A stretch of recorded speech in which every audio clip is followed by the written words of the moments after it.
कहानी की शुरुआत होती है सैन फ्रांसिस्को के FBI डिपार्टमेंट में, जहां फ्रैंक और मैथ्यू नाम के दो पुलिस डिटेक्टिव्स रात के अंधेरे में चुपके से अंदर घुस आए थे। इसके बाद वो एक खास कमरे में पहुंचे जहां FBI ऑफिसर्स को ही जाने की इजाजत थी और वहां के कंप्यूटर का डेटा देखने लगे। असल में उन्हें किसी खास बोन मैरो वाले इंसान की तलाश थी। थोड़ी देर ढूंढने के बाद उन्हें पीटर जे नाम के एक आदमी का डेटा मिला। वो एक खूंखार अपराधी था जिस पर हत्या और बलात्कार जैसे संगीन आरोप थे। इस समय पीटर पेलिकन बे स्टेट जेल में कैद था। हालांकि वो 9वीं क्लास तक ही पढ़ा था, मगर उसका IQ 150 से भी ज्यादा था। इसके अलावा वो 2 बार जेल से भाग चुका था और 2 पुलिस वालों की जान तक ले चुका था। उसने पुलिस वालों को जिंदा जलाकर उनकी ID की मदद से बाकी पुलिस वालों को चकमा दे दिया। पीटर एक मामूली अपराधी नहीं बल्कि एक बहुत शातिर आदमी था जो लोगों के दिमाग से खेलना बखूबी जानता था। खैर, अगले दिन फ्रैंक और पुलिस कैप्टन जेल में पीटर से मिलने गए। जब फ्रैंक पीटर से मिला तो उसने खुलासा किया कि उसके 8 साल के बेटे को लुकीमिया है। पीटर जानता था कि उसकी मदद से एक बच्चे की जान बच सकती है, पर उसने बोन मैरो देने से इनकार कर दिया। उसने फ्रैंक का खूब मजाक उड़ाया और जब फ्रैंक उसके सामने गिड़गिड़ाने लगा तो उसने कहा कि वो सोचकर बताएगा।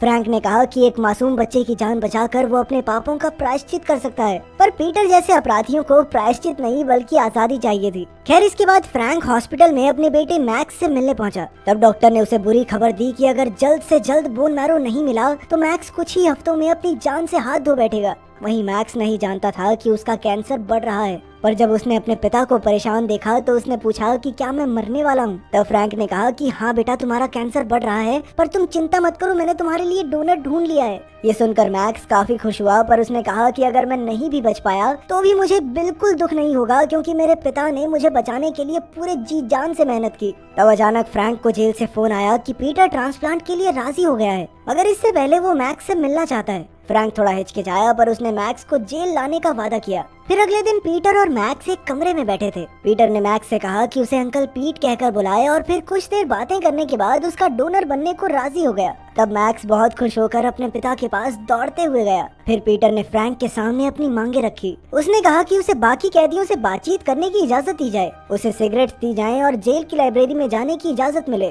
पहले तो जेल का वार्डन उसकी मांगे मानने को तैयार नहीं हुआ, मगर फ्रैंक ने जैसे तैसे बड़े ऑफिसर से बात करके उसे मना लिया। इसके बाद पीटर को एक सिगरेट दी गई और उसने फॉर्म पर साइन कर दिया। इसके बाद जब वो अकेला था तो वो अपने जूतों के लेस अपने अंगूठे से बांधकर खींचने लगा और उसने अपने अंगूठे की हड्डी तोड़ दी। असल में ये उसके प्लान का पहला हिस्सा था। वहीं दूसरी ओर मैक्स को डर था कि अगर उसे पीटर जैसे एक अपराधी का बोन मैरो मिलेगा तो वो भी उसके जैसा न बन जाए। तब फ्रैंक ने उसे समझाया कि पीटर के गुनाहों की जिम्मेदार उसके शरीर से ज्यादा उसकी आत्मा है। उधर जेल में पीटर ड्रग्स की तस्करी करने वाले एक कैदी से मिला। वो कैदी पीटर की मदद नहीं करना चाहता था, मगर पीटर ने उसे जान से मारने की धमकी दे दी। फिर उसने कहा कि उसे नारकैन नाम का एक एंटी ड्रग चाहिए। उस कैदी ने पूछा कि आखिर तुम्हें ये ड्रग क्यों चाहिए? तो पीटर ने कहा कि जल्द ही तुझे ही नहीं सबको पता चल जाएगा। खैर, अब वो कैदी ड्रग लाने में जुट गया और इधर पीटर लाइब्रेरी में मौजूद कंप्यूटर में उस हॉस्पिटल का नक्शा देखने लगा जहाँ ट्रांसप्लांट होने वाला था। वो इसके साथ साथ चेस खेलकर गार्ड्स को चकमा देता रहा। वहीं दूसरी ओर पुलिस फोर्स हॉस्पिटल में पीटर को लाने से पहले वहाँ की सुरक्षा का इंतजाम करने में जुट गई थी।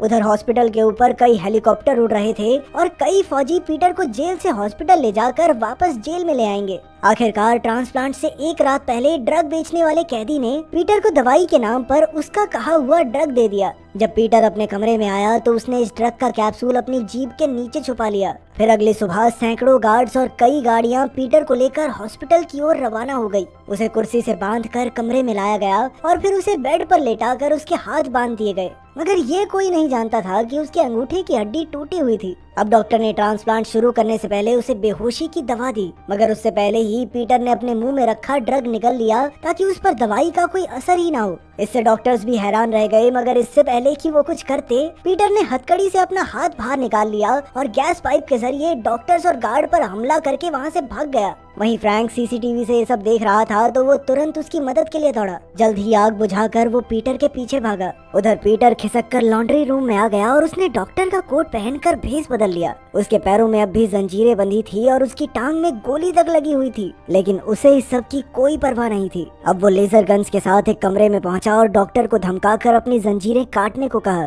इसके बाद उसने इमरजेंसी रूम में जाकर अपने दर्द को रोकने का इंजेक्शन लिया, पर तभी फ्रैंक ने उसे रंगे हाथों पकड़ लिया। अब पीटर ने मैक्स की डॉक्टर समैंथा के गले पर चाकू रखकर फ्रैंक को पीछे हटने को कहा, लेकिन मैक्स पीटर पर गोली चलाने ही वाला था कि तभी समैंथा ने कहा कि अगर पीटर मारा गया तो उसका बोन मैरो किसी काम का नहीं और फिर मैक्स कभी ठीक नहीं हो पाएगा। तभी अचानक विल्सन नाम का एक पुलिस वाला पर्दे के पीछे से निकला और उसने पीटर पर बंदूक तान दी, मगर तभी फ्रैंक ने अपनी बंदूक पीटर को दे दी ताकि वो अपनी जान बचा सके। वो जानता था कि उसे पुलिस फोर्स से निकाल दिया जाएगा, मगर इस वक्त उसके लिए मैक्स की जान से ज्यादा कीमती और कुछ नहीं था। अब विल्सन और पीटर के बीच बहस चल रही थी कि अचानक फ्रैंक पीटर के सामने आकर खड़ा हो गया। तभी पीटर ने एक और पुलिस वाले पर गोली चला दी और विल्सन को जख्मी करके वहां से भाग निकला। जल्द ही पुलिस कैप्टन वहां पहुंचा और उसने फ्रैंक को खूब फटकार लगाई, क्योंकि उसने अपने बेटे के लिए न जाने कितने लोगों की जान दांव पर लगा दी थी। अब गार्ड्स फ्रैंक को गिरफ्तार करके पुलिस स्टेशन ले जाने लगे, पर जैसे ही वो हॉस्पिटल से बाहर पहुंचे तो फ्रैंक ने गार्ड्स को रिपोर्टर्स की भीड़ में धक्का दे दिया और उन्हें चकमा देकर भाग गया।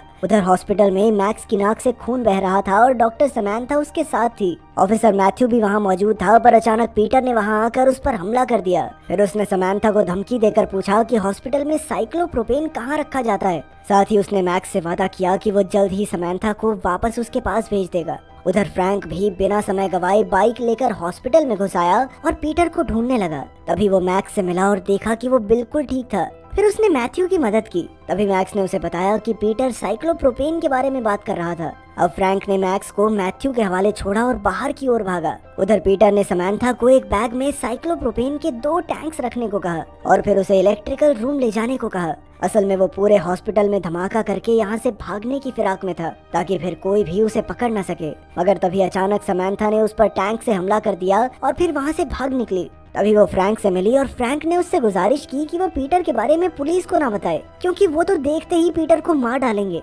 आखिरकार समैंथा मान गई और मैक्स के पास चली गई। इसके बाद फ्रैंक सीधा प्रोपेन रूम पहुंचा जहां पीटर मौजूद था, पर पीटर जानता था कि फ्रैंक उसे कभी नहीं मारेगा, इसीलिए वो कमरे में धमाका करके भाग निकला। इस धमाके से पूरे हॉस्पिटल का इलेक्ट्रिकल सिस्टम बंद हो गया और सारे वेंटिलेटर्स भी रुक गए। तब मैथ्यू मैक्स को लेकर हॉस्पिटल की पुरानी बिल्डिंग में चला गया, जो नए हॉस्पिटल से एक पुल के जरिए जुड़ी हुई थी। तभी फ्रैंक ने देखा कि पीटर भी पुरानी बिल्डिंग की ओर भाग रहा था। जब पीटर ब्रिज से गुजर रहा था तो नीचे मौजूद पुलिस ने उस पर गोलियां चला दी, मगर तभी फ्रैंक ने बीच में आकर पुलिस वालों की लाइट ही फोड़ दी ताकि उन्हें पीटर दिखाई न दे, और इस तरह उसने एक बार फिर से पीटर की जान बचाई। मगर जल्द ही स्वॉट टीम भी हॉस्पिटल में पहुंच गई। अब ये तय था कि जल्द ही पीटर या तो पकड़ा जाएगा या मारा जाएगा, मगर अपनी जान बचाने के लिए पीटर ने स्वॉट टीम के लीडर को ही बंदी बना लिया। उसकी मदद से वो कंट्रोल रूम में घुस गया, जहां से उसने पूरे हॉस्पिटल के दरवाजे अंदर से बंद कर दिए। तभी समैंथा को खबर मिली कि मैक्स की हालत बिगड़ रही है और उसे जल्द से जल्द पुरानी बिल्डिंग में पहुंचाना होगा।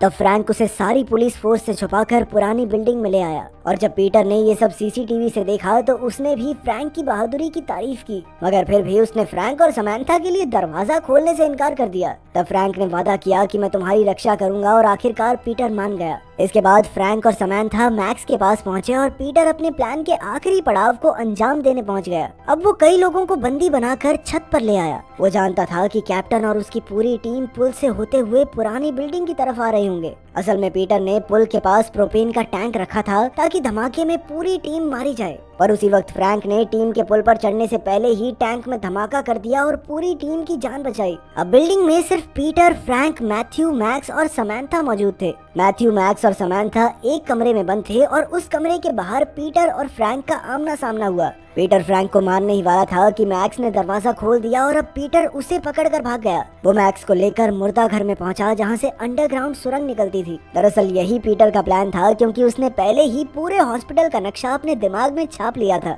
अब उसने दीवार में एक छेद किया और मैक्स से माफी मांगी, क्योंकि वो उसकी मदद नहीं कर पाया। खैर, फिर वो मैक्स को वहीं छोड़कर सुरंग के रास्ते फरार हो गया। सिर्फ आधे घंटे में सूरज निकलने वाला था और उसे पूरा यकीन था कि सुबह के ट्रैफिक में पुलिस उसे कभी नहीं ढूंढ पाएगी। खैर, जल्द ही फ्रैंक वहां पहुंचा और सुरंग में पीटर के पीछे गया। उसने पीटर को नीली गाड़ी में भागते देखा तो उसने भी एक पुलिस वाले की गाड़ी चुरा ली और कंट्रोल रूम से मदद मांगी। पीटर का पीछा करते हुए उसने देखा कि वो पुल पर चढ़ने वाला था। उसने जल्द ही ब्रिज ऑपरेटर से बात की और खुद को पुलिस कैप्टन बताकर ब्रिज पर तुरंत सलाखें निकलवा दी। जिससे पीटर वहीं फंस गया। आखिरकार फ्रैंक और पीटर का फिर से सामना हुआ, पर तभी कैप्टन और उसकी टीम हेलीकॉप्टर से वहां पहुंचे और पीटर पर धुआंधार गोलियां चलाने लगे। मगर तभी फ्रैंक ने अपने सीने पर गोली खाकर पीटर की जान बचाई। जब पीटर ने भागने की कोशिश की तो फ्रैंक ने उसके पैर पर गोली चला दी और वो नीचे समुद्र में जा गिरा। आखिरकार ट्रांसप्लांट कामयाब रहा और मैक्स की जान बच गई। जब उसकी आंख खुली तो उसके हीरो पिता उसके सामने बैठे थे। वहीं दूसरी ओर पीटर भी जिंदा था। उसने गार्ड से पूछा कि मैक्स कैसा है। तभी अचानक उसका बेड आगे बढ़ने लगा और गार्ड को एहसास हुआ कि उसकी बंदूक गायब थी। अंत में पीटर ने उस पर बंदूक तान दी और कहा, मुझे यहाँ से बाहर ले चलो।